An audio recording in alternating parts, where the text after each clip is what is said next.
Letter 2. I am the Christ. While I operate from the highest realms of divine creative consciousness, my influence encircles your world. Speaking metaphorically, I am as distant in consciousness from your world as your sun is distant from earth. Yet if you call on me sincerely, I am as close to you as is necessary to help you. There will be many who will be unable to receive these letters. Such people are not yet ready for them. There will be those who will try to stifle their existence, since the teachings will be threatening their livelihood or religion. They will not succeed. These letters will be strengthened by opposition. There will be those who will receive these letters with joy, since in their souls they have known that beyond the religions of the world has been truth, the reality of existence. These are the people who will prosper and will eventually save the world from self-annihilation. I will now take up my autobiography from where I left off in my last letter. My purpose in giving you some of the biographical details of my entrance into public life as a teacher and healer is to bring alive for you my youthful attitudes and behavior, the circumstances of my attaining my own state of spiritualized humanhood. It is important you should be able to visualize Palestine as it was when I was on earth and clearly see the inner conflicts which my teachings aroused in the people indoctrinated in the Jewish beliefs and traditional rites. These conflicts lie at the heart of the Gospel's inability to record accurately all that I tried to teach them. In the Gospel are frequent references to my parables describing the reality of the kingdom of heaven or kingdom of God, whichever term the Gospel is used, but nowhere has any attempt been made to reach into the words themselves, explore the figures of speech, or lift out the spiritual meaning of the kingdom of God or the kingdom of heaven. As I speak of my true sermons given to the people, you will, in light of my experiences in the desert and of your own knowledge of scientific facts, be able to understand at last a little of what I was attempting to teach at that time. Since I was largely unsuccessful, it is imperative another attempt should be made to do so at the beginning of this age, this millennium, since it is on my privileged highest spiritual knowledge and insight that the next age will be founded and developed. It was and is essential for a teacher such as I and others have been, supersensitive and wholly committed mentally and emotionally to a search for truth of existence, to come to earth to coin words to describe to people on earth, imprisoned in words, what lies in the creative universal dimension in an unformed state. Were it not for such inspired teachers, people on earth would have remained in ignorance of all that lies beyond the earth, ready for contact, to be personally experienced and absorbed to promote future spiritual evolution. Not only this, the Bible is said to be the most widely read book in the world. In its present form, it has served its purposes. The New Testament, as it stands with all its baggage of misinterpretation, is a deterrent to spiritual evolution. It is now time to move forward into a new realm of mystical perception and understanding. Since it is impossible for me to descend into human body again, to speak to the world, and I have other dimensions to whom I minister, I have trained a sensitive soul to receive and transcribe. It is the nearest I can do to talking to you personally. I hope you will be able to receive and accept this. Whatever is erroneous is erased. You may be sure of this. The incidents and healings related in the following pages are not important. They happened, but they are given only to enable you to understand their true spiritual significance. I want you, as you read, to relate the conditions of 2,000 years ago to your present life and times. I want you to regard the persona of Jesus as an icon of what can eventually be achieved by every human being who is ready and willing to become a founder member of the kingdom of heaven on earth.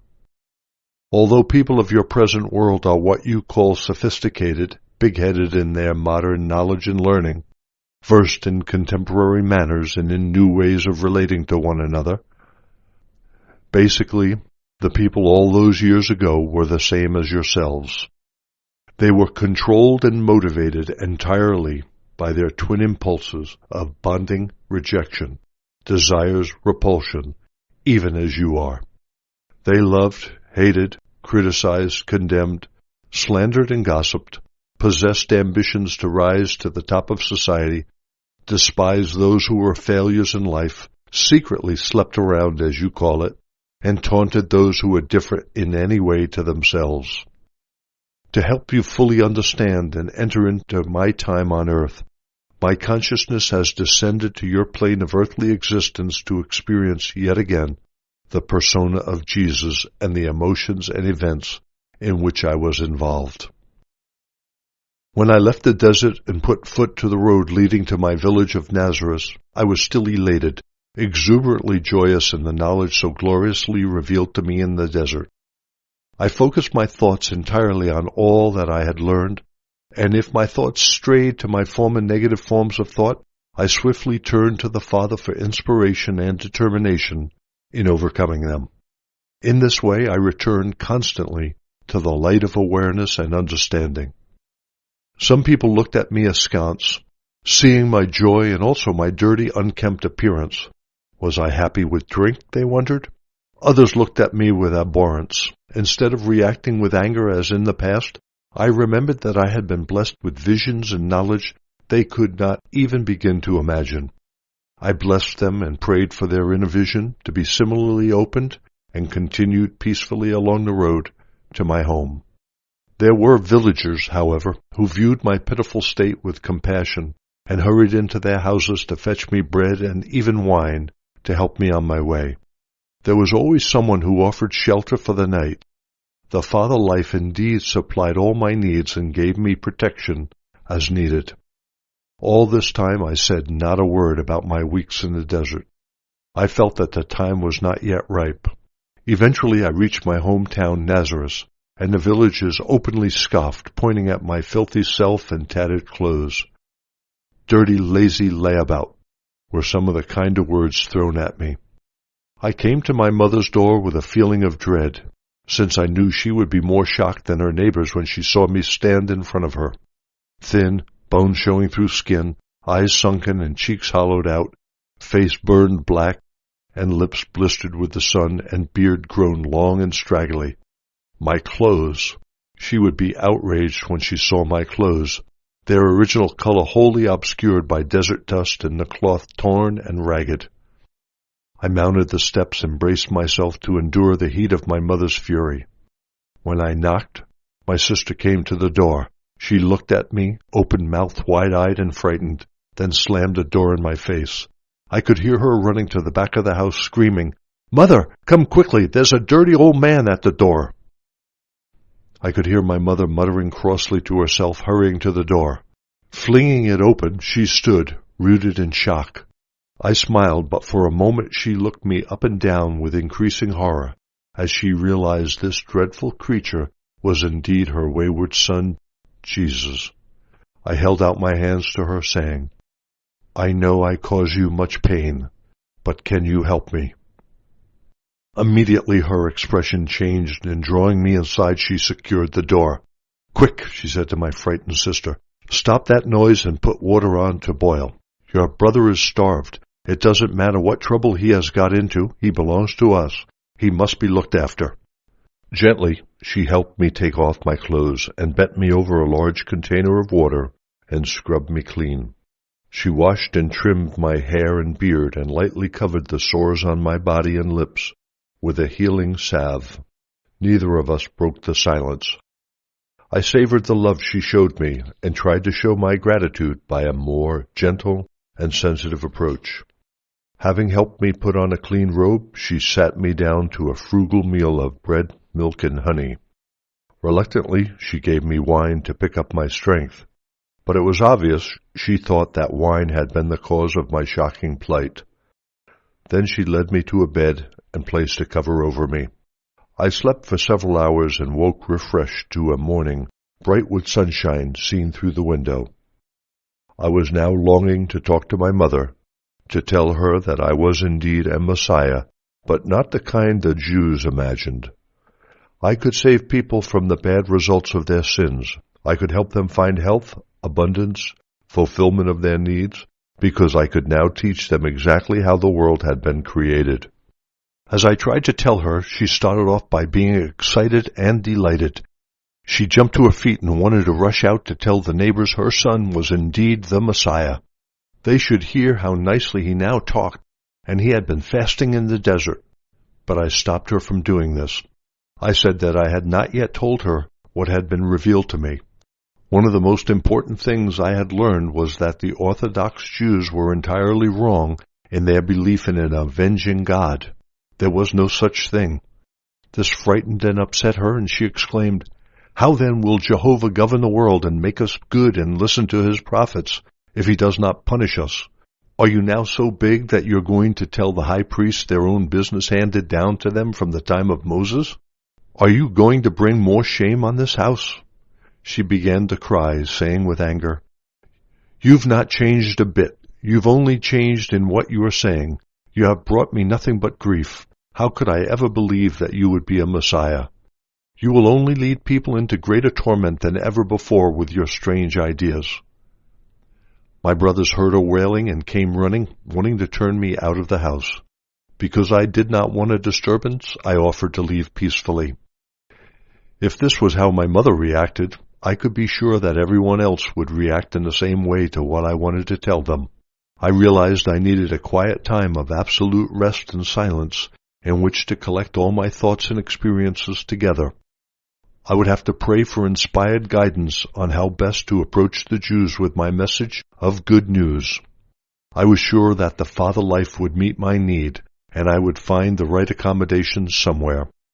My mother, although furious with my seemingly big-headed attitudes, was nonetheless torn with her feelings of love and compassion for my emaciated condition. She rejected everything I appeared to stand for: rebelliousness, contempt for the Jewish religion, high-handed attitudes toward authority, my self-will and arrogance. But she still loved me and was deeply afraid that I would eventually land up in greater trouble than I had ever thought possible. She admonished my brothers, telling them to hold their noisy arguments and turn to me.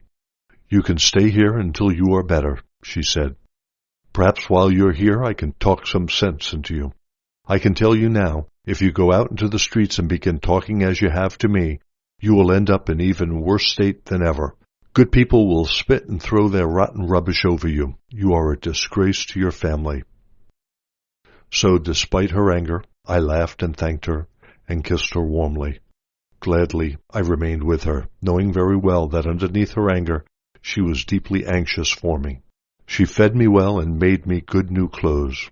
I appreciated all she did toward improving my appearance, as I knew that to move freely between rich and poor, I must be acceptably clad in decent garments. At times there were food shortages in the home. Drawing upon the power of my Father, I replenished them, saying nothing. Neither did she. I knew she wondered sadly whether to all my other bad habits I had now added that of thief. Then she caught me with a freshly baked loaf in my hands and knew that I had not been out of the house to buy it, and neither had the stove been in use that day. She said nothing, but gave me a long, pondering look. I could see her attitudes change at that moment. She was no longer sure of her ground. She was beginning to question her own attitudes toward me, and also the truth of my statements. What really happened to him out in the desert? How could he make a loaf of bread without fire, flour, and yeast? What does it mean? Is he the Messiah? Then my brother cut his hand. He was in much pain when it festered. He allowed me to put my hands on his wound and quietly pray. I could see that he felt the power flow into his hands because he looked at me strangely. "The pain is gone," he said briefly. He was surly as he walked away, and I knew that while he was relieved to be free of pain, he did not like me for having been able to help him. I sensed his jealousy. My sister scalded her hand, and another brother often complained of bad headaches. I was able to cure them both. My brothers and sisters began to joke about my magic powers. They questioned what evil I might do to them if they angered me. The tension in the home deepened, and I felt sadness for my mother, who longed for peace in the house. But she saw changes in my behavior and was comforted. I was quieter, visibly controlled likely outbursts, reined in my energy, curbed impatience, no longer argued. I became more caring, listened to her womanly grumbles, helped her in the house by repairing broken furniture, and walked the hills to distant farms to find the fruits and vegetables she wanted. I came to love her tenderly and compassionately as a mother should be loved. One day she ventured to ask me, "Do you still say that Jehovah is a myth?"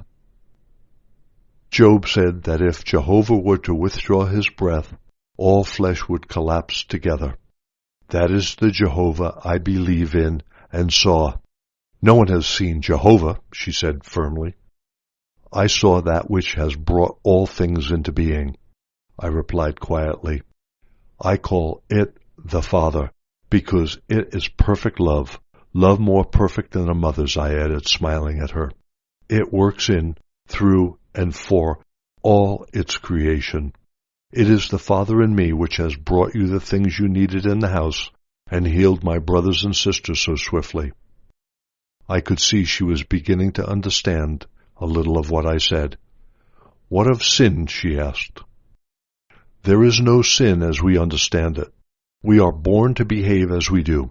We have to find a way to overcome our human thoughts and feelings, for they separate us from the protection of the Father and bring us sickness and misery. When we have learned how to overcome the self, we will enter the kingdom of heaven." My mother turned away silently, obviously pondering what I had said to her, but no longer angry. I knew she was thinking about my statements and realized they would be turning her safe and well-known world upside down. Without her belief in a Jehovah threatening dire vengeance if mankind was unruly, she would feel lost and insecure. She would wonder how the world would ever manage if it was left entirely to men to control the evil doings of themselves and others. Even kings and governors were wicked in their actions. Without Jehovah to rule and punish sinners, where would it end? While regaining my strength, I studied the Scriptures diligently to enable me to meet the Pharisees and the scribes with confidence.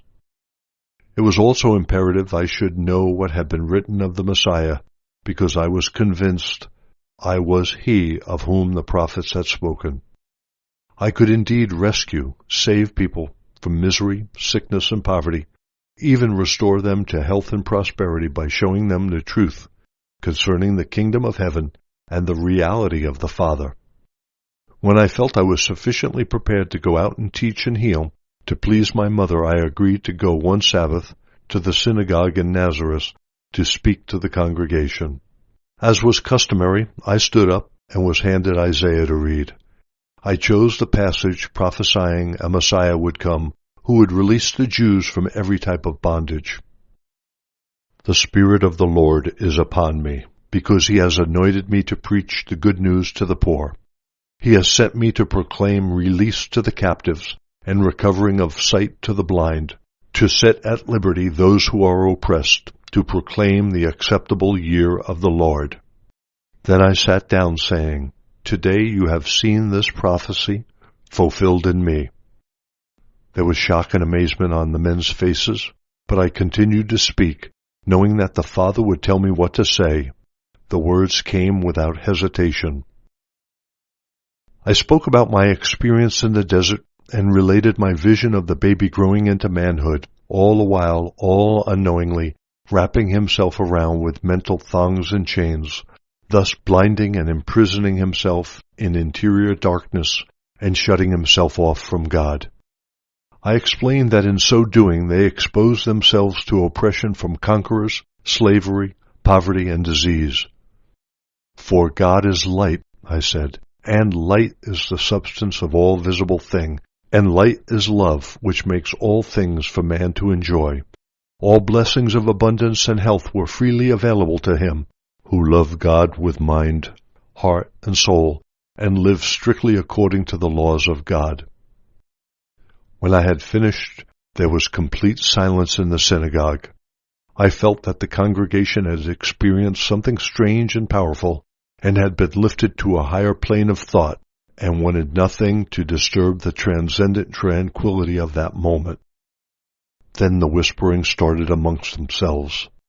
They were wondering who I was. Some were convinced that I was the person Jesus, whose family was known in the village, but others could not accept this since I had spoken as one having authority.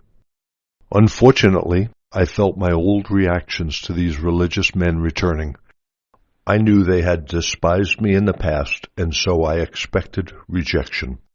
I slipped back into my old challenging attitudes and thoroughly angered them. Through my own human reactions, I invited disaster, and disaster I almost got. The younger men, urged on by their elders, rushed at me and dragged me to the highest cliff top to hurl me to my death.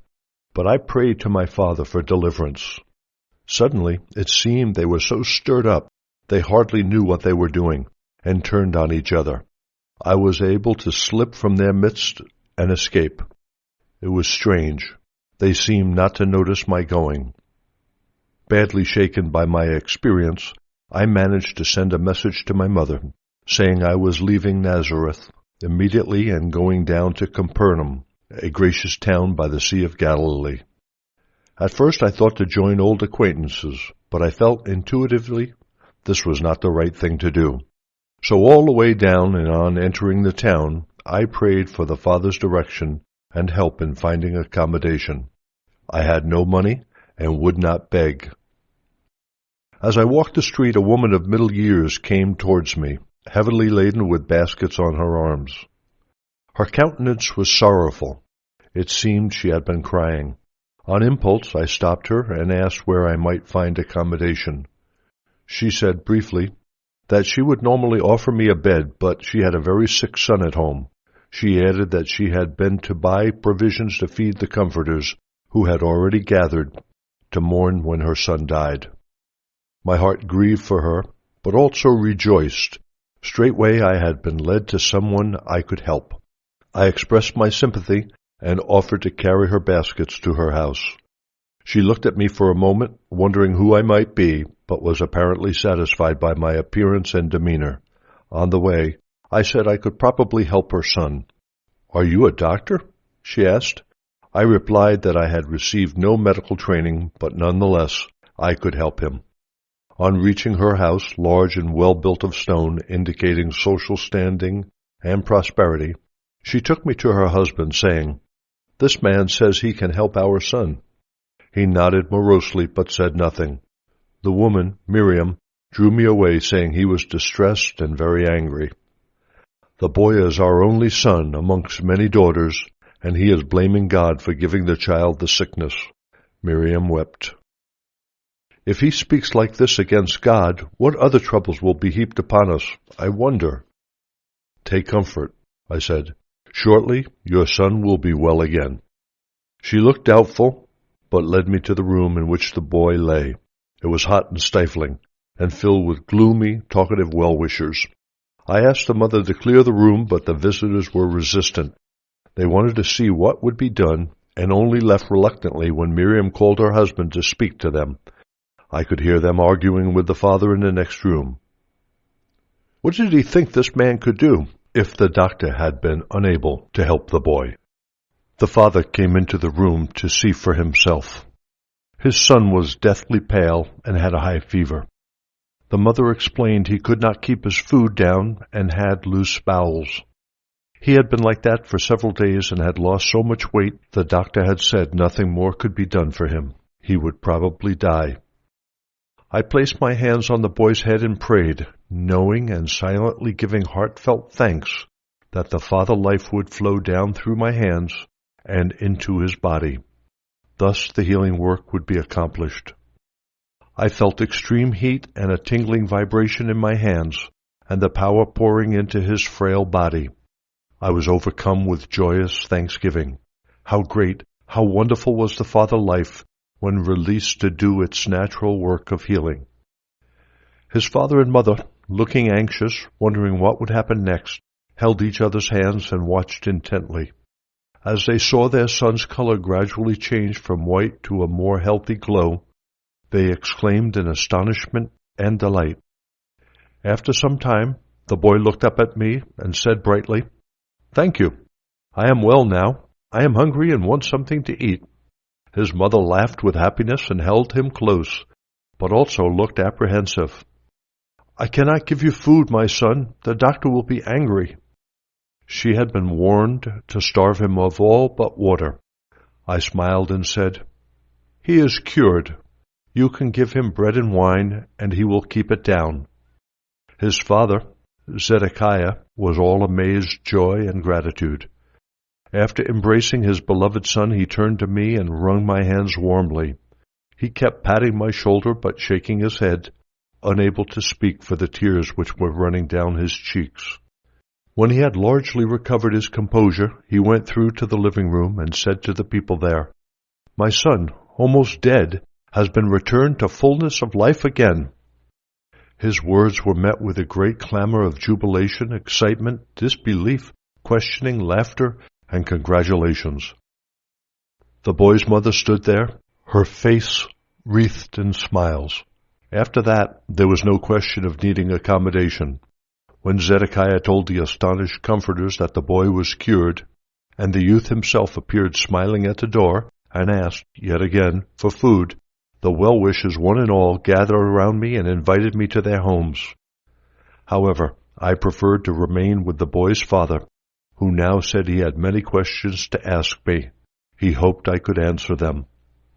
After food and wine were placed on the table and everyone was invited to eat their fill, Zedekiah sat down and asked his first question.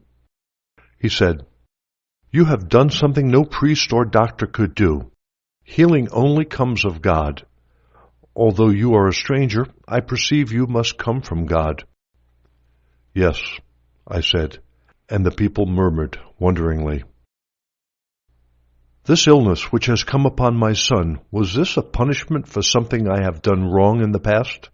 And how could I commit so grievous a sin that God should want to take my only son from me?" Many of the people nodded when they heard these words. "You have asked the question I most want to answer, Zedekiah. God gives us life and being. He would not snatch these away as a man would snatch some treasure from another man because he is angry with him. This is the way that mankind behaves, not God. And God is not placed on a throne in some part of the sky, like human kings sit on thrones and govern their people. This is the human way, and a human belief, not truth. The way of God is far beyond anything the human mind can devise or dream about. I alone have seen that which has brought us into being, and I know that it is not the kind of God taught by the rabbis. I saw that it is perfect love, and for this reason I would rather speak of the Father, for I have seen that it works within every living thing, keeping them in a good state of health, even as a human father works to keep his children well fed, clothed, and protected within the shelter of a home. I have seen it within everything in the world." "How can that be?" a man asked doubtfully. "It is not possible for an individual being of any kind to be everywhere at once, but the air is everywhere, although we cannot see it. Nonetheless, we know and do not doubt it is very real and very important to our existence. If there were no air and we could not breathe it, we would die. The movement of air, which we call wind, we cannot see, but we can see it agitate the leaves and drive the clouds across the sky. So we know the air is around and above us and is strong. And now I would ask you, what is the most real and valuable part of a man, his body or his mind?" Some answered it was the body. Otherwise he would have no place on earth, could not work, could not be seen, would not be known. Others said they thought that his mind was more important than his body, and I answered, "His mind is the most important part of him, since without his mind he could not power his body. He would not eat, drink, sleep, move, plan, or live. Yet we cannot see mind. We can only know we have a mind because of the thoughts it produces and because the thoughts fashion some kind of action in our lives. We believe mind works through the brain, Yes, it does. For how could brain born of flesh produce thoughts, feelings, ideas, plans? And now it should be clear to you that this is how the Father is present within all things. It is the directing mind behind the human mind, working its great works within every living thing. We know this is so, for we see the marvels it brings about. We see the growth of children. We see the food they eat miraculously changed into another substance which nourishes and makes them grow. How this happens, we do not begin to know or even imagine. Even if we did know, we would still not know what set such an important life process to work in living bodies of every species.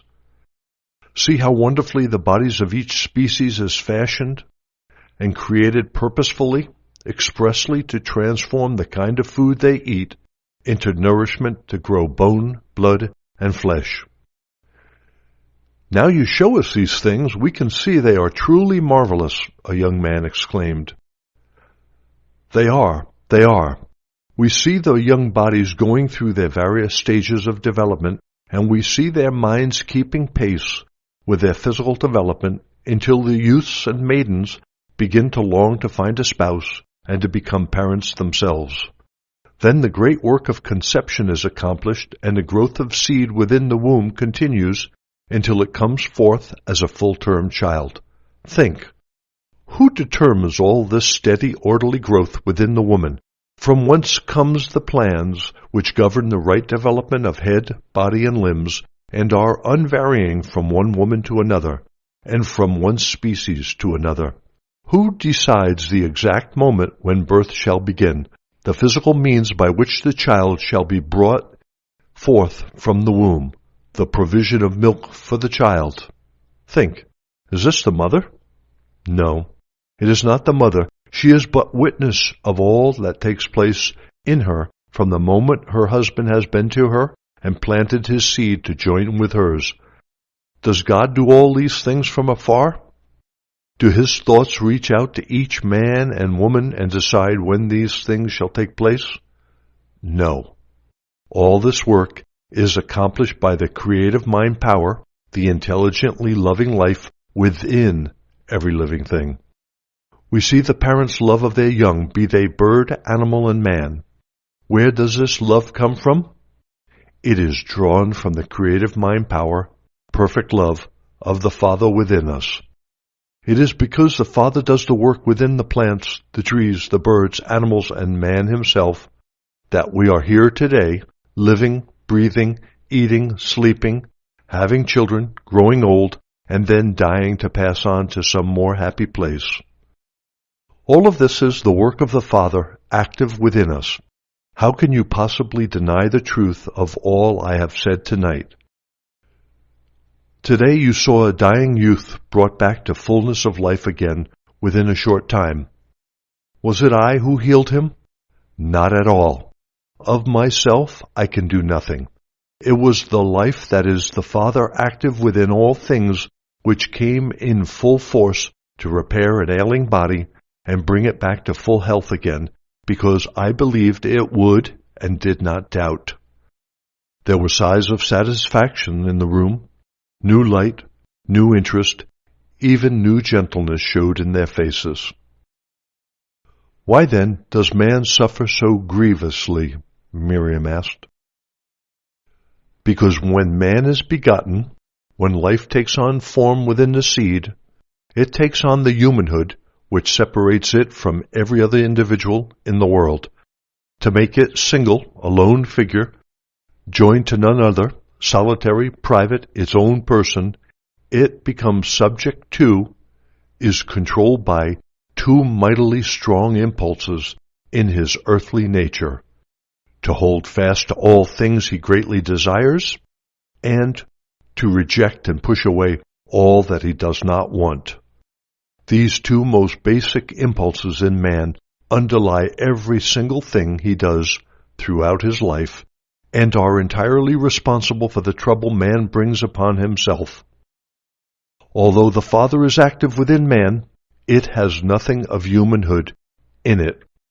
Therefore, The Father holds nothing, rejects nothing, condemns nothing, does not even see wrongdoing.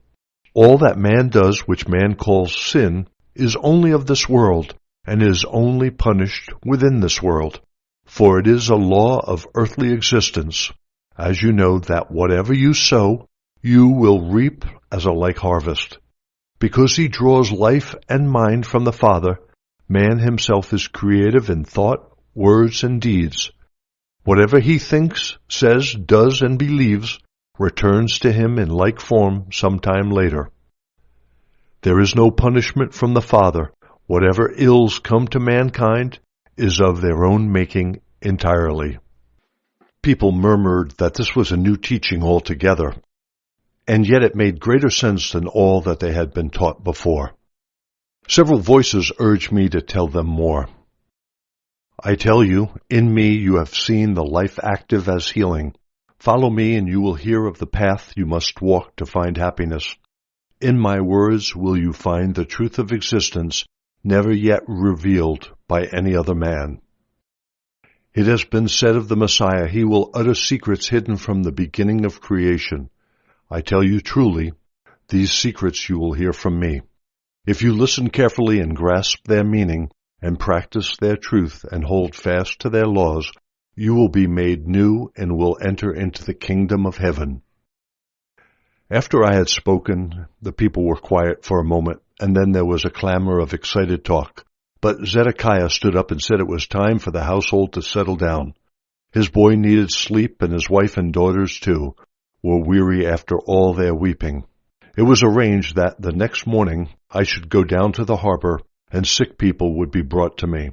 Thus I was able to launch my mission, and everything was speedily arranged for me in the best possible way.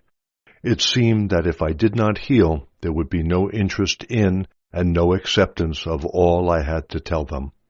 Healing demonstrated the truth of what I wanted to teach, and my teachings would explain the reasons why I was able to bring them healing from the Father. When I woke the next morning, I felt joyously alive with the expectation of wondrous things to come. After I had broken my fast, I set out with Zedekiah toward the town harbor, my heart aglow with love for everyone I passed. I greeted them warmly, telling them I had good news for those who wanted to hear it. When I reached the jetty, I found men, women, and children seated on the ground, awaiting my arrival. Some held out their hands to me imploringly. These looked very ill, some were crippled, many were covered in sores. My heart still ached for their pitiful state, but now I could also rejoice because I knew it was not the Father's will that they should be like this. Quite the contrary. The Father was itself all healing, all health, all fitness. I had proved this the night before and in my home. I exulted that I would be able to demonstrate this wonderful truth to the crowds now gathering around me. One sad old face caught my attention. She was wrinkled and thin and crooked. I went to her, and kneeling beside her, I placed my hands on her head and immediately felt the flow of Father power through my hands, vibrating through her head until her whole body shook with the life force, energizing her limbs. People watching this were astonished and wondered what I might be doing to her, but others quieted their objection. Gradually, her limbs began to unbend, lengthen, straighten. Her face became alive with the joy of returning strength. I helped her to stand up. Then she stood proudly by herself. She was so overcome with happiness she began to weep, then laughed and danced, calling out to people. "Praise God," she said, "praise God." And others standing there took up the refrain. They were all deeply moved by what they had seen. The crush of people pressing in against my person was so great, Zedekiah had offered to control them. In orderly fashion, assisted by other eager onlookers, he marshaled the sick toward me that I might attend to them, according to their deepest need. At last, feeling tired, my host invited me back to his house to dine. He sent away those whom I had not been able to heal for lack of time. He assured them I would return the following day. It was a festive evening, so much to talk about, so much to celebrate, so much to teach, so much to learn. All of it certainly good news, the people agreed. I knew that by many I was accepted as speaking truly of what I had seen in the desert. And so it continued for many days. People came to see me from far and wide. Zedekiah and others of his friends helped me to control the crowds to enable me to heal and teach. The people listened gladly. They were talking amongst themselves about the Father and were eager to learn more about the thongs and chains which bound people in misery. The crush became so great I soon realized I would have to find my own helpers on whom I could rely to assist me.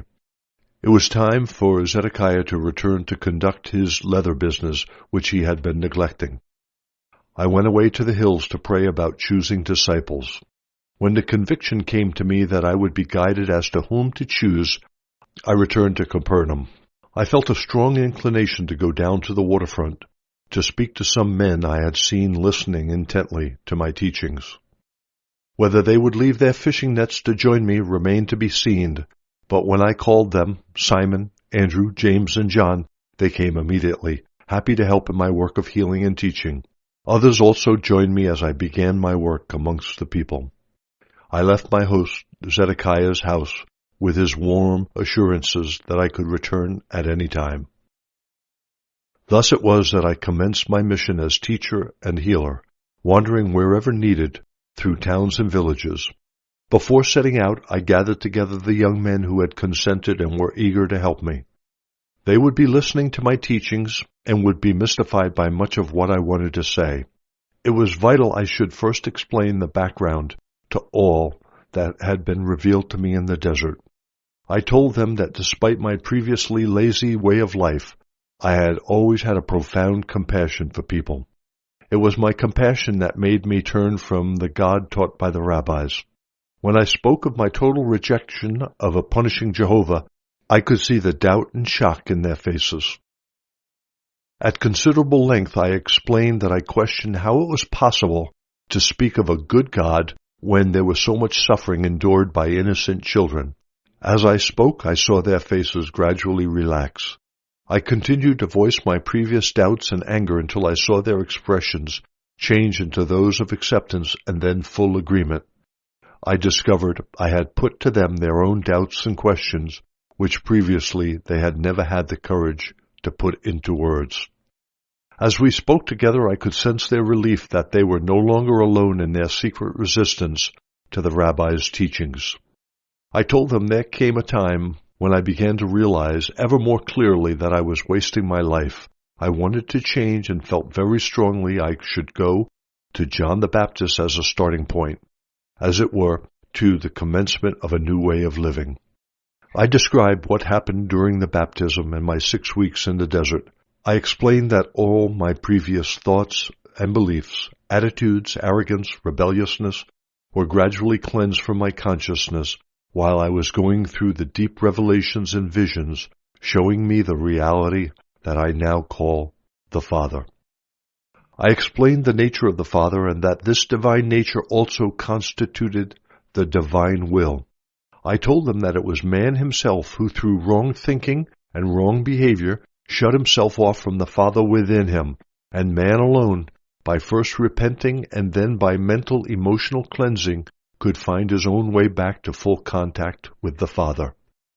When this was accomplished, the full nature of the Father would be released into the person's mind, heart, body, soul, and his life environment and experiences. As this happened, such a person would enter into the kingdom of heaven, ruled by the Father, and also the kingdom of heaven would be established within the consciousness of the person. He would then have attained the purpose behind his existence. As I spoke to my disciples, I saw their reactions reflected in their faces. All doubt had gone. There was now a light of dawning comprehension and joy. These young men became enthusiastic believers and exclaimed, "This is indeed good news."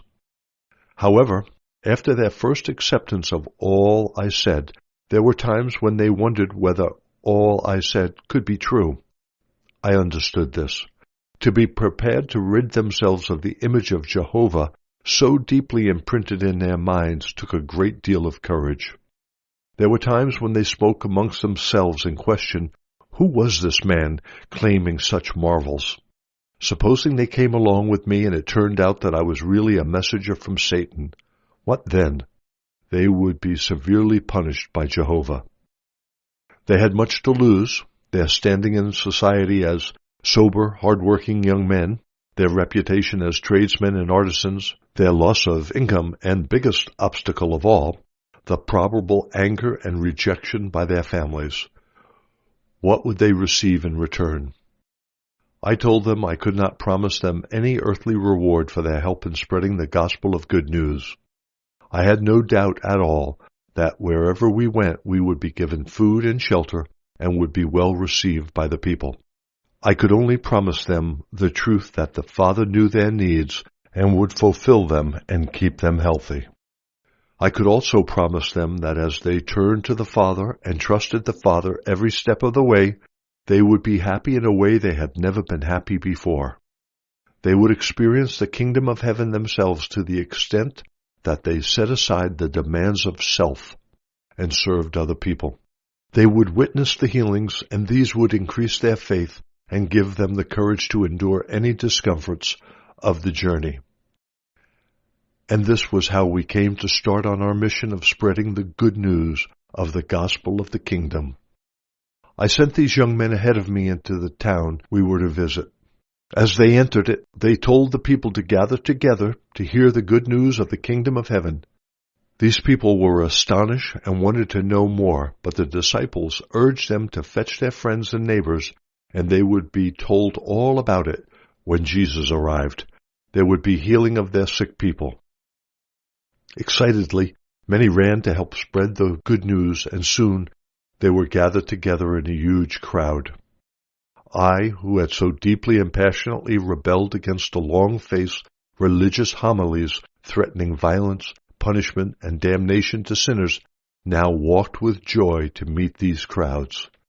I had my good news to share with them to brighten their day, and healing of ailments and afflictions to gladden their lives. Whereas before, I moved among people selfishly and empty-handed, taking their goodwill and sometimes their handouts with little gratitude, I came now with an abundance of life-giving possibilities for everyone who is prepared to listen to my words and take action to improve his quality of life. I want you, who are reading these pages, to fully understand my position at that time, my state of consciousness after my illumination in the desert, and the persona I presented to my countrymen as Jesus.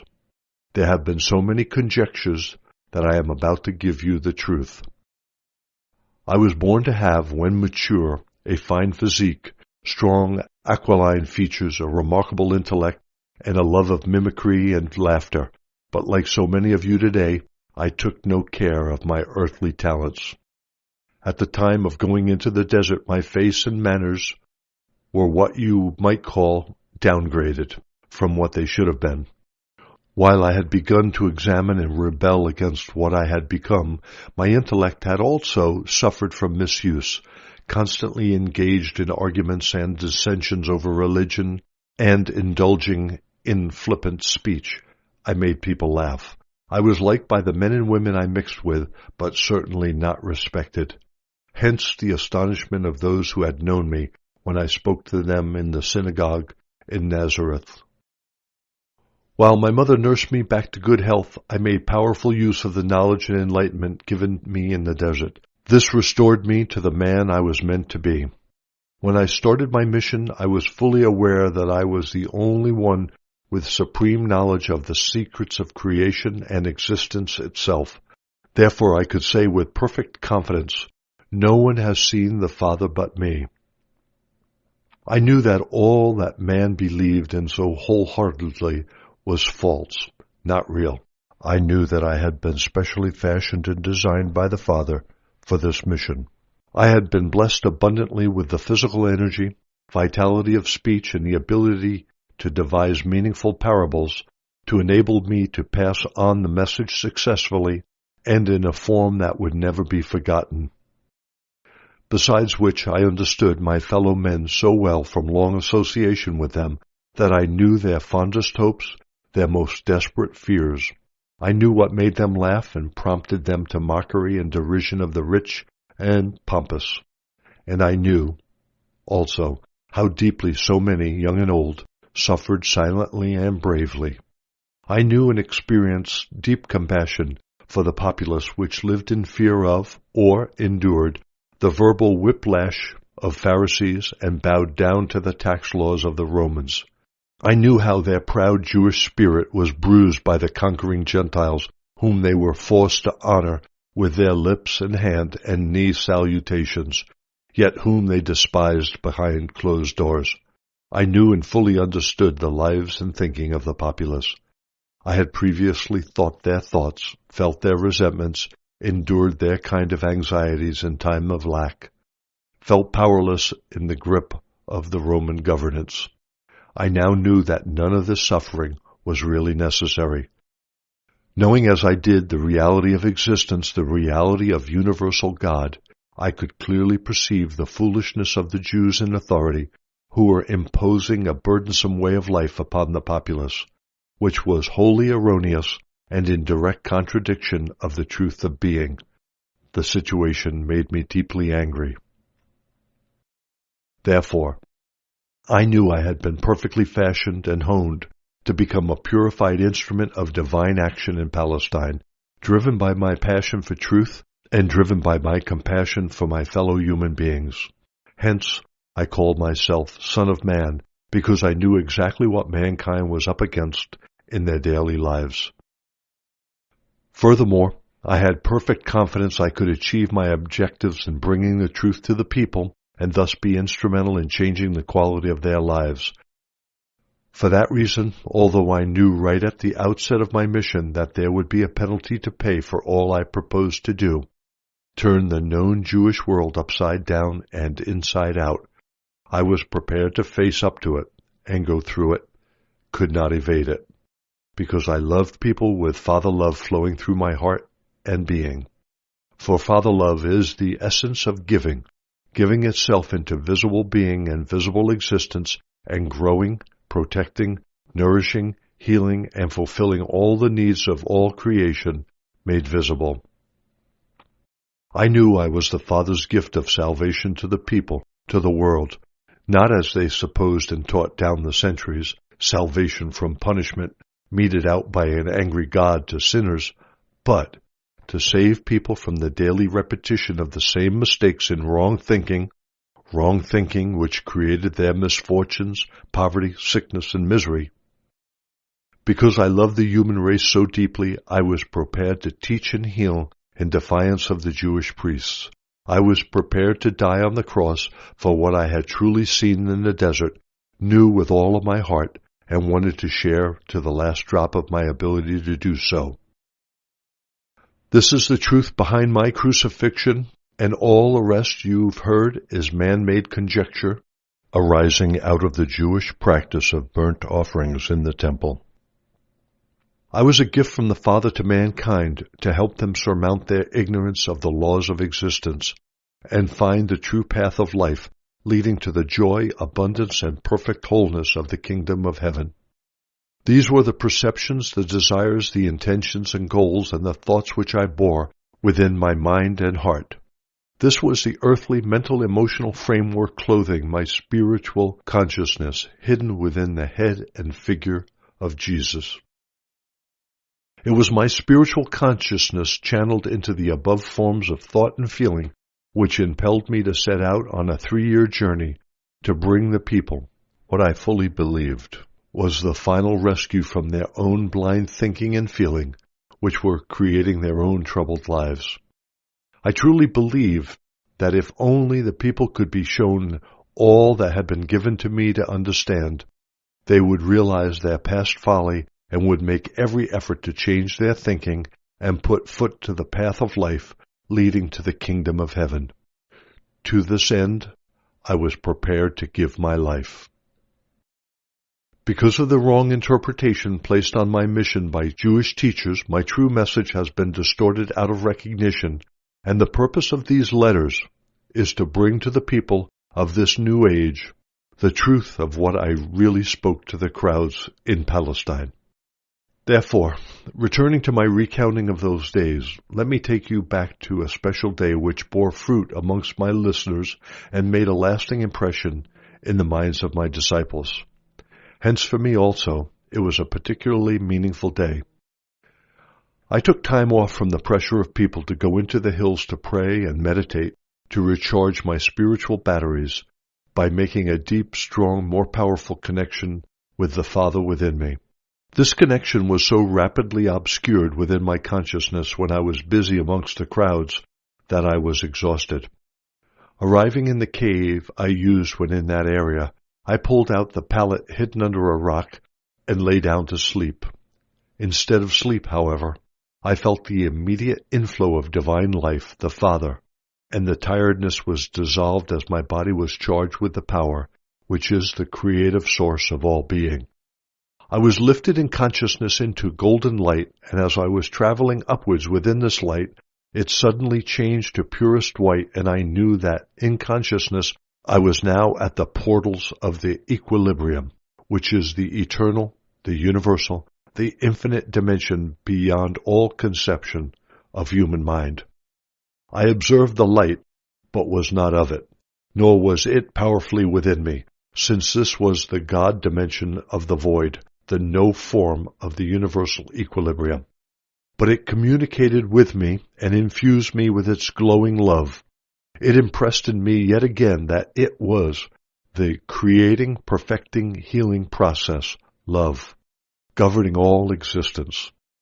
I knew that wherever there was lack, there would eventually be fulfillment, even as waters flow to fill a lake. Where there was misery, there would be joy, because it was the nature of the universal to move into any living thing in need, to bring fulfillment and joy. I knew that where there was no growth, circumstances would arise to promote the growth. I knew that where there was a sense of failure, challenges would be provided to spur people into success and self-confidence. I saw that this love work constantly initiated by the Father in the lives of overburdened people might not be recognized as a gift of love by the recipients. They might be so sunk in their apathy, feelings of failure, their belief that nothing good could ever come their way, that they would fail to see anything in their lives beyond their own beliefs and feelings. Hence they would remain rooted in their own self-created hell. There was no need to feel sorry for anyone. The only need was a compassionate heart and a determination to bring truth to heal their ignorance. The greatest gift a man can give to another was the enlightenment of ignorance of existence and its cosmic laws, for the truth was, every single soul was embraced within the universal, and the degree of universal input via the Father love work in their lives depended entirely on the individual's receptivity. I realized that what people needed urgently to hear was what I had just been told. They needed to see and fully realize the intention and the purpose and the potential of love, which was the very substance of their being. Because of their disbelief, they might cast the Father love work aside as being more pain-inducing challenges, and thus lie down in their failure forever. I now saw, even more clearly, I was sent to awaken people to all the possibilities for self-development, prosperity, and the achievement of joy and happiness, but it would be up to them to wake up and take advantage of what was offered them. I remember that this upliftment lasted all night, and in the morning I rose feeling alive as never before.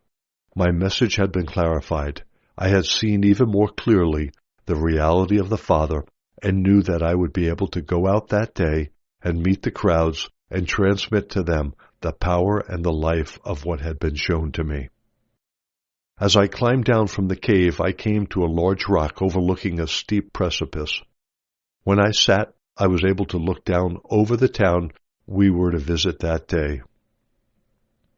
I could feel that perfecting process, that making whole impulse, the Father, surging through me, and I longed to share it with others before the problems of daily living should swamp it, and it should lose its power and driving force within my human consciousness.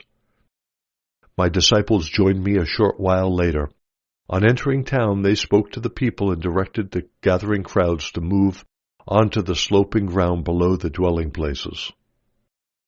Standing on a large rock in their midst, I began to speak. I found that the passion and the joy, the yearning, longing, and conviction were all spontaneously poured into the words I spoke to them. You are sorely pressed down and weary. Your tasks grow heavier as you get older, your bellies are often empty, your clothes get threadbare, people make you angry, and you feel there is no end to your trouble and heaviness of spirit. But this is not the truth concerning your existence. Your lives were intended to be very different.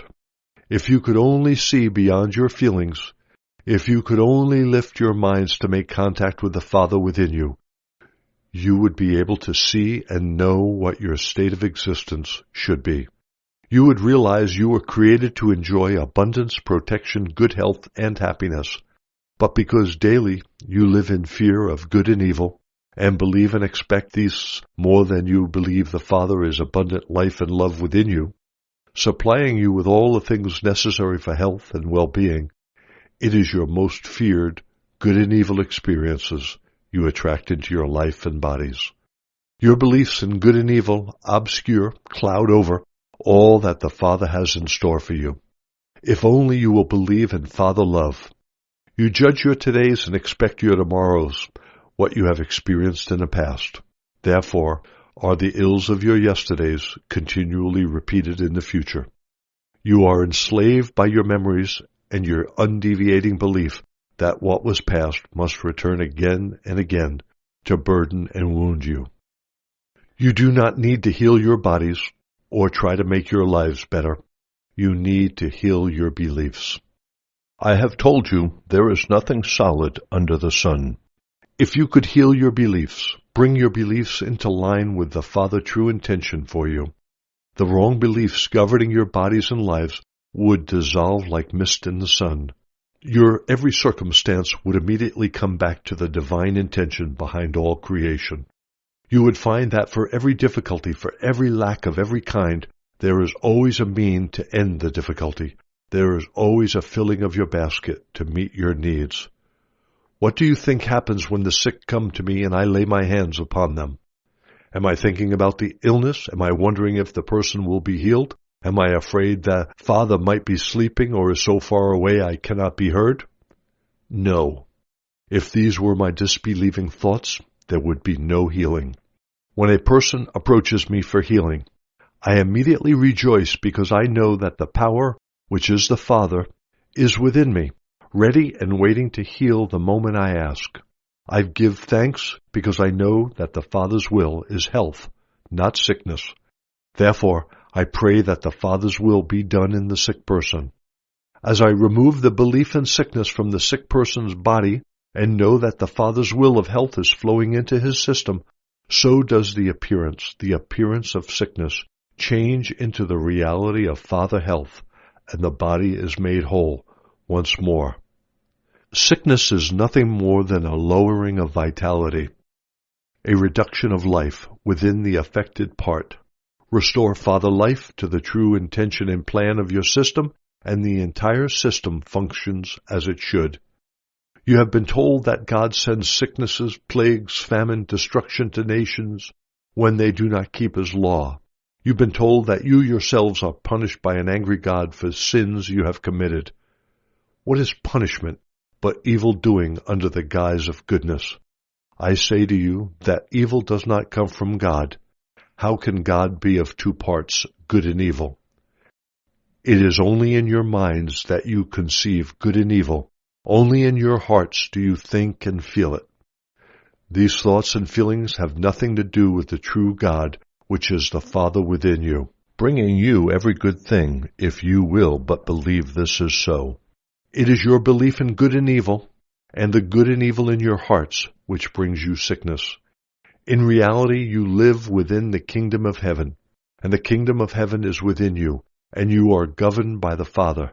But because you believe in the punishments from God, believe that only sacrifices in the temple will save you, believe that you are heir to sickness, poverty, misery, you create with your minds the very things you do not want. Be not downcast. Rejoice and be glad, and know that those who experience lack, far from being punished and abandoned by God, even though they have sinned, are truly blessed. The man who has nothing is rich in the power of the Father, if he will but heed it, trust it, and live within it. For when your bellies are full and your bodies know ease and your minds and hearts are comfortable, you have no urgent and pressing need of the Father to become active within you to fulfill your needs. You believe by your own thoughts and hands do you fulfill your own needs easily. So when you speak of God, you can only speak of what you have heard spoken by others. You yourself have no direct experience of God. Consider the rich. They are sunk, bound, bogged down in their own riches. They get up in the mornings and go about their daily business, knowing nothing about the power of the Father within them. They think the thoughts which will increase their riches, the thoughts which will boost the self. They send out commands which will burden those who serve them. They live their lives according to their own choosing. Therefore, because they draw their limited life only from their own limited human thinking, arising from their bodily minds and hearts, they get sick and experience as much misery as does the man who has nothing. They do not realize they are only half alive, because they are not in touch with the source of life, the Father within them. Neither do they ever see that much of the good which has come into their lives is not of their own devising, but is the love work of the Father hidden within them. The religious leaders are at ease in their own comforts of positions of authority. They have no need of anything beyond their own physical satisfactions. Because they have no personal knowledge of God, they must read, from their holy books, the words of holy men spoken 1,000 years ago, and tell the people what they think the words mean. But all they speak is drawn from their own little minds, which are imprisoned in the comforts of their lives, sunk in the expectations of what they shall eat and drink, and what apparel they will wear to impress the people. They know nothing of the inspiration which gave birth to the words spoken by the prophets all those centuries ago. Neither do they know whether those words are what you really need to hear at this moment, for times have changed. Believe me, the rich and the religious leaders are strong in earthly things and do not want to be moved on from all they regard as secure and everlasting in their traditions and observances. Any deviations will shake the foundation of their beliefs and therefore of their lives, and so they build mental defenses against the inflow of the power of the Father. They too get sick, and they, in their own way, know misery as you do, who have no earthly comforts. There is no difference between you who have little in life and those who have it all, for rich and poor alike get sick, make enemies, find themselves alone. But the potential for you gaining more than the religious and the rich can ever hope to gain in health, happiness, good fellowship, achievement in your chosen way of life is enormous. And when it is all accomplished, you will know that the opportunities, the ability, the inspiration, all came from the Father within, because you will know you could never have done such things if you had not asked the Father within to help you use all your talents to put plenty of food in your cupboards and clothes on your back and happiness and a good life for your children. All these things will the Father do for you, if you will but ask, and believe, and know, and remember at all times that it is the Father nature to create and then provide abundantly for all its creation. Just as you would not willfully deprive your children of the things they need, so will your Father never willfully deprive you of all you need for a happy life. If you are poor, it is because you have not yet understood the nature of the Father, nor have you understood that you must work with the Father to fulfill your own needs. You must immediately grasp the divine opportunities presented to you to help you forward. If only I could show you and make you see and believe that when you mourn, your sadness is known to the Father. In time your sadness will be changed to joy if you will but turn to the Father and watch the work the Father love is doing in you. You will find comfort beyond anything you thought possible. How blessed you are when you are hungry, and when you are thirsty, for your needs are known to the Father. Shortly those needs will be satisfied if you cease to wail and begin to pray to the Father and ask, believing you will receive.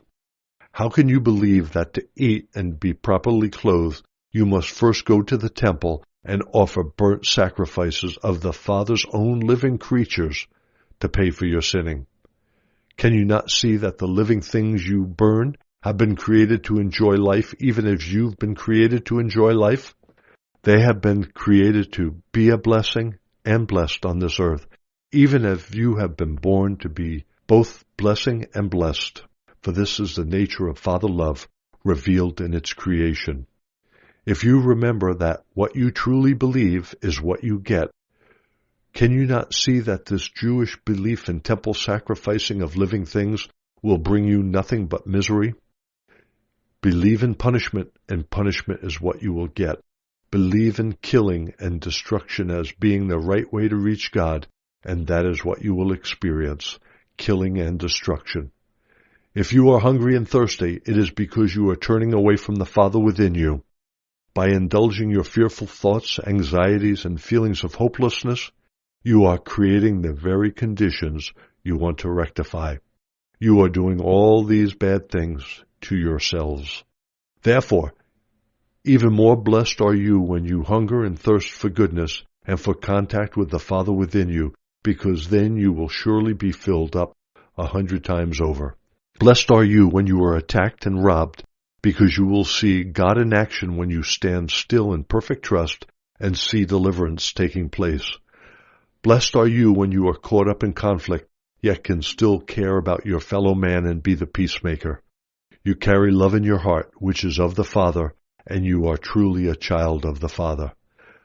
Blessed are you when you have been deeply wronged by another, yet can forgive and can show mercy, abstaining from seeking justice or the means to persecute him. You put yourself directly in harmony with the love which is God active within you, and even so will you be spared in times of trouble. Most blessed of all are the pure in heart, for such as these have rid themselves of all anger, hatred, vindictiveness, unkindness, envy, hardness of heart, and stand before the world as love made visible. They will know the reality called God, and they will know the reality is the Father within them. How can I help you see this great truth? How can I help you see the reality of the kingdom of heaven, the kingdom of God? You do not have to look up at the sky, because that is not where you will see the activity of the Father so clearly that it must surely reinforce your faith. This is where people, down the centuries, have made the big mistake of turning in toward their dreaming, their imagination, and creating for themselves a Jehovah which does not exist. You will not find the Father in some place in the heavens above you. The Father is in no special place, but everywhere around you and within everything. You can see the Father's marvelous work. Look around you at growing things, the wheat, the grass, the flowers, the trees and birds, and in every living thing you will see the mysterious and wonderful work of the Father, ceaselessly active. It is here that the Father is perfectly in control. You can see that there is perfect law and order, growth, development, and eventually the harvest to bless both man, beast, and birds. Consider the way that a man, after tilling his fields, will scatter seed over the earth and cover it over. He packs up his tools and goes home, content that eventually, if there is sufficient rain, there will be food for him to feed his children.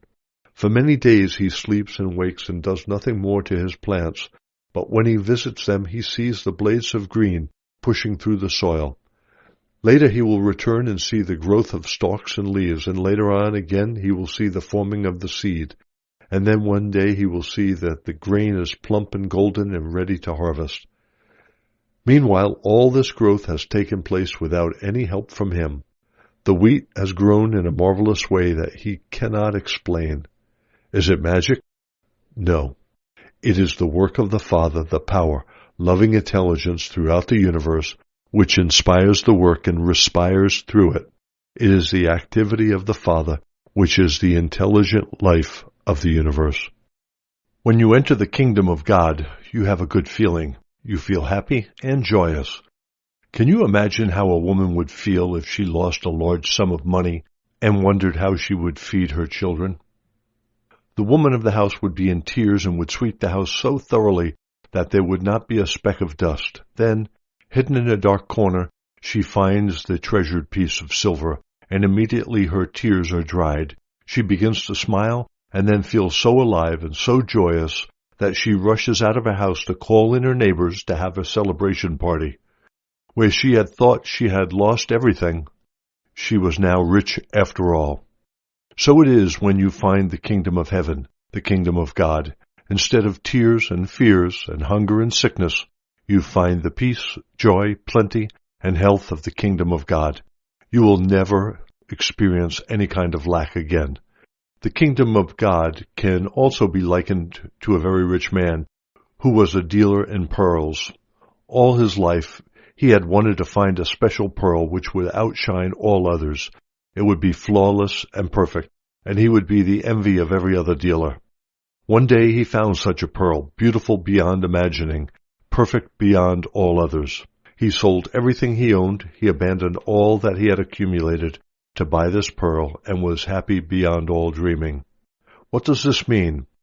It means that all the things he had previously valued in his life, his richly furnished house, his valuables, his way of life, plenty of food and drink, he gladly gave them all up in order to possess the treasure beyond price, the knowledge leading him into the kingdom of God, where happiness is a state of mind which cannot be touched by the outer world with all its cares and worries. The kingdom of God is within you. You enter the kingdom of God when you realize fully that the Father is active at all times within you. It is a state of mind, of perception and understanding that the reality behind and within all things visible is the Father, and is beautiful and perfect, and that all things which are contrary to beauty, harmony, health, abundance, are the creations of man's wrong thinking. How I have grieved over you who suffer, but you do not need to suffer if you listen to what I have to tell you. But I must warn you that the path leading into the kingdom of heaven is difficult to follow because it means that first you have to deal with yourself. What is the self you have to deal with? Because out of your desire to protect and promote your own personal good come all your selfish thoughts, words, and actions. You will probably ask, why should I have to worry about these? If what you say is true, that there is no punishment, that God sees not our evil, then why should we be concerned about the way we behave? There is so much here to be learned that I hardly know where to begin. As I have explained, you draw your life from the Father. Therefore you draw your capacity to think and love from the Father. Even as Father Intelligence is creative, so is your consciousness creative. With your minds and hearts you actually form the plans of your own lives and experiences. And what kind of lives do you plan and form in your minds? If someone annoys or hurts you, you may retaliate in some way or another. You believe that if your eye is taken, you must expect the adversary's eye in return. You believe that whoever kills should be killed as punishment and compensation. You believe that whoever robs you should pay the price, that whoever steals your wife should be stoned along with your wife. You believe in the extraction of payment for every evil thing that comes your way. Since it is human nature to hurt others, and you have been taught to retaliate, your lives are a continual scene of warfare. Warfare in the home amongst husbands, wives, children and neighbors, and public figures, and between nations. Your Father knows nothing of this warfare in your lives, but knows the stress in your minds and bodies arising from this warfare, but can do nothing to ease your pain until you yourselves stop the warfare. You yourselves must cease your fighting and live in peace with your family, neighbors, employers, public figures, and other countries. Only then can the Father love work take place in your minds, hearts, bodies, and lives. Only then will you be able to recognize and see the love work being done in you and for you by the Father. Remember also the great law, you reap exactly as you sow. You cannot pick figs from brambles, or grapes from thorn trees, or harvest wheat from weeds. Think about this and understand this parable, because it is very important to you, not only today, but also throughout all your days and years to come, even into eternity. So if you want to change your lives, change your thoughts. Change your words arising from those thoughts. Change your actions arising from the thoughts. What is in your minds will create all your experiences, your sickness, poverty, unhappiness, and despair. A man shouted out to me, "Tell us, teacher, how do we remain peaceful with our neighbors when they themselves will give us no peace?" I said to him, smiling, "When your neighbor comes to you and says he has to travel some distance away and does not want to go alone and asks you to go with him, what do you do?" The man laughed. "If my neighbor wanted to take me away from what I was doing, I would not be pleased. I would tell him to go find someone else to go with him, as I was busy." "And how would your neighbor feel?" I asked. The man shrugged. "I don't know." "And next time you needed him to do you a favor, how will he respond to your asking?" The man was no longer laughing. He did not reply. Another man said, "He will swear at him and tell him to go elsewhere for help." I said to the people, "He has answered rightly. And how will he feel?" I pointed to the man who had first spoken, smiling at him. A woman shouted above the laughter, "He will tell everyone he meets what a selfish and miserable neighbor he has. Perhaps he will want to hurt him in some way." There were shouts of agreement, and I nodded, "Yes. He will have forgotten that he was once asked by his neighbor to walk 1 or 2 miles with him, and he refused. He will not see the law of reaping and sowing at work in his life.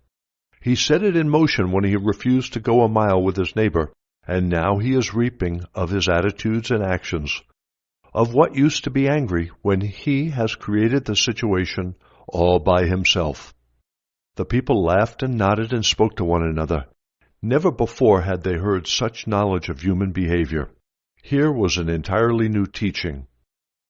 I said to them, "I advise you, when your neighbor comes to you asking you to walk a mile with them or anything else that will make him more at ease and happy, first think about what you would like him to do for you if you also have a need.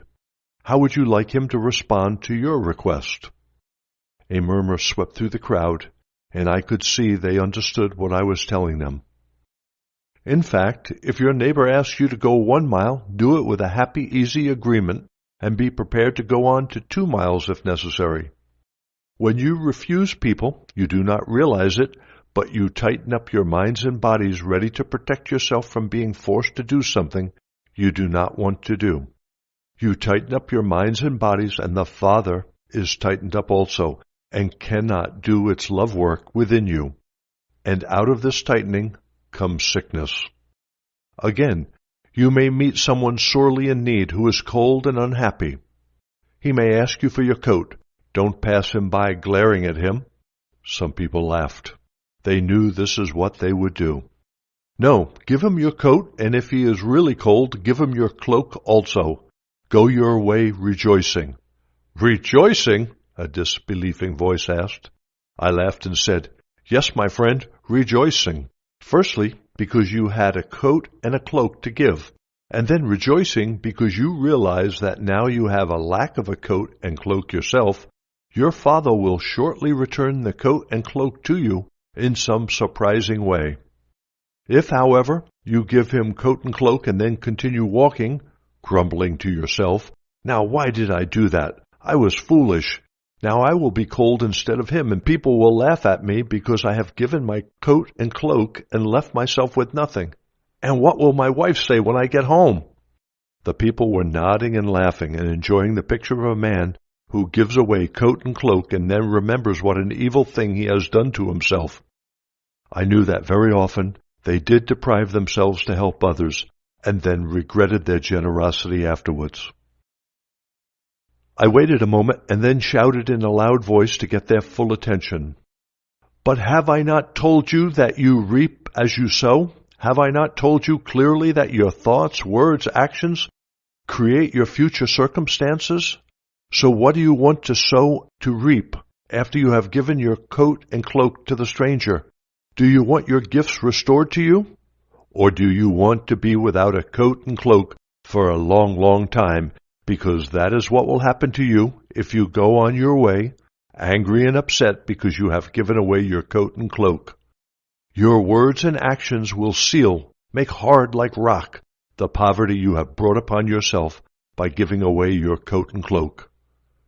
The people were no longer smiling and laughing. They were very quiet and listening intently. Remember, first do to others what you would have them do to you. Then there will be peace and contentment in your minds and hearts, and the Father will be able to do its love work within your bodies, minds, and hearts. Give and give abundantly, and rejoice that you have gifts to give to those in need, because as you give, so will your gifts be restored to you, in the way that you most need them. Give with happy hearts. Give in the faith and knowledge that where there is lack in your lives, so will the Father do its love work abundantly in you and for you. Do nothing with a heavy heart, because a heavy heart is what you will continue to have. Give everything with joyous spirit, that everything in your life may bring to you only joy and spiritual insight. A man commented, "This is against man's nature. It is natural to be anxious about the future. Clothes are expensive, food is not easily come by, life is a constant struggle." I answered him in a loud voice because he was only saying what I knew most of my listeners were thinking. "But you do not know for sure that tomorrow you will be struggling to live. You do not know that tomorrow you won't have a splendid job or any other wonderful thing come your way. You do not know this, but you are making very sure for yourself that there will not be a marvelous job or some other wonderful opportunity in your life, because you are creating the circumstances of your tomorrows." He was angry. "I am? How am I doing that?" "Have I not just told you?" I turned to the people laughing. "Tell me, how has this man up front in the red cloak created his tomorrows?" The crowd was silent. Then a very young man, Mark, shouted to me, "I know. He said he would be struggling to buy food and clothes. You have told us that what we think and talk about is what we will get." "Exactly," I said. "You are a very clever boy. You have understood. Take care that you do not create for yourself the things you do not want. And I will be happy for you to become my disciple when you are older and your parents will let you go." Some of the people laughed, but some did not. I could see that they did not believe a word I was saying. You will never enter the kingdom of heaven by being anxious. If you are having a hard time today, why moan about it? Will it make you feel better if you go about complaining? Will your crying brighten your day? And if you're anxious about your tomorrows, you are making your tomorrows burdensome and weary even before you get to them. Why do it? What good will it do for you? When did anxiety ever accomplish anything for you? You might as well try to make yourself taller by being anxious that you are short. No, do not dwell on the things you do not have. Dwell on the things which can be yours if you turn to the Father within you and ask in perfect faith, believing you will receive. And I tell you without fear of contradiction that you will receive. But you must ask properly, believing. You will receive nothing if you ask, but at the same time wonder whether you have been heard or whether the Father will feel like giving you what you want. This is the human way of giving, but not the way of the Father, which gives abundantly and fulfills your needs. The Father always pours its gifts out upon you, gifts of food in plenty, clothes, house, friends, providing you yourself have a clean heart and mind, and providing you constantly rely on the Father as your moment-by-moment support. If you pray and do not receive, do not for one moment think it is because there is no Father or the Father does not listen to you. Rather, you must ask yourself, what is in you that is preventing the Father love work being done in and for you? If you go to the altar to pray or offer a gift, and on the way there you remember that you have quarreled with someone, turn around and go to that person and make your peace with him. Then, when you approach the Father in prayer, you will have a clean and pure mind, and you will be heard by the Father, and the Father will be able to respond, giving you all you need in the peace and quietness of your being. If you still cannot believe that the Father cares for its creation, look about you at the radiant flowers in the fields. How beautiful they are! Consider the brilliant thought which has gone into their design, their beauty. Where will you find the colors that you see in their petals? With all his wisdom, Solomon himself was not able to have such beautiful clothes made for himself. See the way the flowers attract the bees, and the bees help to bring next season's seeds, to make your world beautiful and to give you food. Why can you not believe and trust in the Father when the world around you is planned, designed, and cared for in such a wonderful way? But remember, these living plants and trees, unlike mankind, cannot complain about their lot and see themselves as hungry and naked. And so they do not undo the work the Father does in them. It is you, with your continual complaining and talking about what you lack, your aggression towards each other, your insistence on retribution, your criticism and slandering, which makes your lack and your sickness consistent day after day. I have told you all these things to prepare you who are sick for healing. You cannot be healed unless you believe with all your hearts that healing will take place. Remember that sickness of the body arises from an illness within the mind, such as your bad temper, resentments, angers, hatreds. Father love is the source of all health. Therefore, all thoughts and feelings contrary to Father love bring sickness. Just as all your evils and sickness begin in the mind, so does your good. Have as much care for your neighbor as you have for yourself. Bless your neighbor when you have an argument. Pray for him when he is harsh with you. Help him out in any way you can at all times, even if he turns his face from you, because then you are constructing good in your mind and thoughts, and good will be the harvest of your sowing. Not only this, you are bringing your mind into harmony and attunement with the Father within you, which is perfect love. Under these conditions, the Father can do its perfect love work in you. When I had finished speaking, the people brought their sick to me, and according to their faith were they healed. Letter 3 will describe more of Christ's teachings and explain the events leading to his crucifixion and death. He describes in poignant detail his Last Supper with his disciples, when he found himself alone in spirit because his disciples, till the last, refused to believe he would be crucified. Repeatedly he was misunderstood, and he realized again how little he had managed to teach anyone during his 3 years of missionary work. He was glad to be leaving.